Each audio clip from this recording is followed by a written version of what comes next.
Thank you for tuning into our podcast. We are coming to you from Chicopee, Massachusetts. I am your host, Carrie, and joining me is Holyoke's very own local historian and creator of the historical tours of Greater Holyoke, Robert Camus. And now he offers both public and private tours and presentations as well of the local canal systems, reservoirs, cemeteries, and churches, and as well as various parks and streets in Holyoke, South Hadley, and Chicopee, Mass. Now, you actually lead these tours and give these presentations yourself, is that correct? Yes, and I especially like doing the church ones. Are really fun. The first tour I ever did 9 years ago, was a church tour. Nice. No, so today you're going to be telling us about the First Congregational Church of Holyoke, right? So, tell us about the First Congregational Church of Holyoke. All right, the First Congregational Church of Holyoke wasn't even named that, because in the beginning, the First Congregational Church was in a place that wasn't even Holyoke yet. It was West Springfield, and Holyoke broke off from that. So in 1828, this church started up in the same church that the Baptist church was in. The Baptist church was actually the first one in there and made it, then the Congregational church joined them. And that church is gone now. In 1828, it was approximately where the Kmart Plaza is, where Kmart empty store is now. And then they changed it by about, if they started in 1848, by about 1860, they had moved up to where the Lynch School was. And the Lynch School was Craftstown. And now it's not there. So by the 1860s, they had it in a position where it was near where the Lynch School would be, or where the Crafts Tavern was. And so this was a good arrangement. And its cemetery was right across the street from there on the corner of Hampden Street and Northampton Street. That cemetery was moved into Forestdale Cemetery. But you had a whole neighborhood grew up, and this was the second neighborhood of Holyoke, or what would become Holyoke. Remember, these are very old places.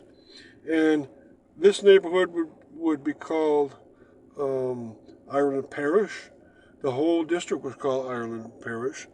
And the first neighborhood was called Baptist Village. And so Holyoke was growing up. But these were places that were older than Holyoke.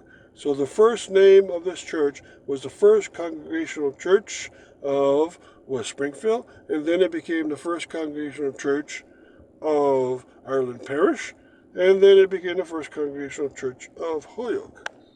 Now, describe the building and its chapel.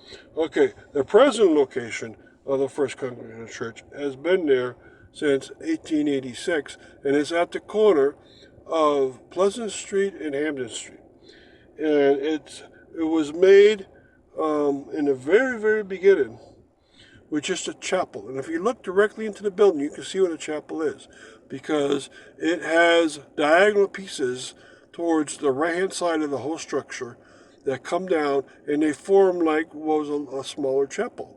And they left that in place, and when they built the whole church, they built the church right next to that chapel, and it integrated right into the structure itself. So the church itself is about 1/3 towards its right, only the original chapel that was there, and they left the diagonal pieces there.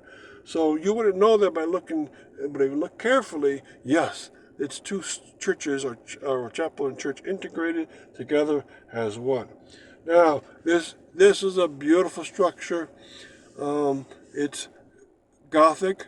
Its belfry or spire is very large. There's no more bell in there, so you can see right through that area. The church was used for a very long time, and in recent years, not many people have been using it. It was being used by what was the Second Congregational Church, and then the United Congregational Church has a social center called the Robinson Center, until last year when another religious group bought it, and so all the names have changed over one more time. But historically, it's still called the First Congregational Church. So now, quickly before we continue with the rest of our interview, just to fill our listeners in, if you want to find out more information or want to sign up for any of his various tours, you can check out his website at holyokecanaltour.org. And there he has both videos of the various stops along each tour, also past and present photos of the historical sites throughout as well. And if you're interested in setting up a private tour, you can email him directly at bobcat4214 capital B at yahoo.com.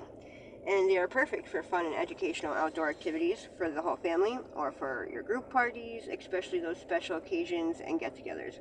And they're also good just for getting outside for the day. So getting back to our interview, now the church is gorgeous on the outside, so what is it like inside? It might be gorgeous outside, but inside's a lot plainer. Um, and that's true about a lot of congregational churches. They don't want to have an inside that's gorgeous. Some Protestant denominations, such as the Episcopals Church, they're much more gorgeous inside. They're very close to Catholic appearance inside.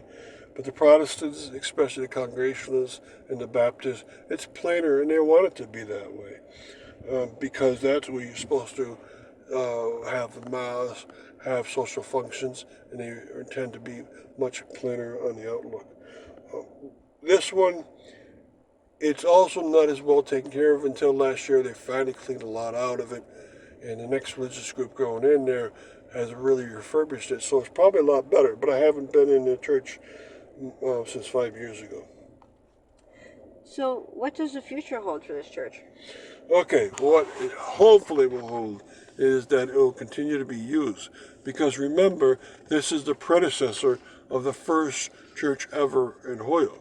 The first church of this one was a wooden boarding church at Kmart Plaza, and they moved upwards towards the Lynch School. And this is the third reincarnation of the first Congregational Church. So hopefully they'll keep it going. You don't want to lose your first ever religious church inside of a city. You want to keep it. If that cannot happen, maybe they can just keep the chapel, right? If that cannot happen, maybe at least they can keep a park there to honor what used to be there. So hopefully these will happen. The best, of course, is that you continue to have religious groups or a secular group in there using it in some form.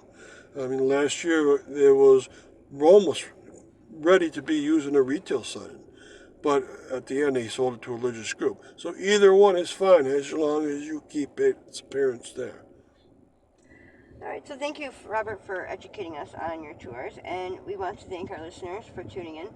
And you can also tune in to a large selection of our other podcasts and much more at his website, holyokecanaltour.org. Again, and you can email him directly for private tours or to inquire about anything else at bobcat4214 capital B at yahoo.com. And be sure to keep an eye out for his upcoming 2024 season tours and more as they become available.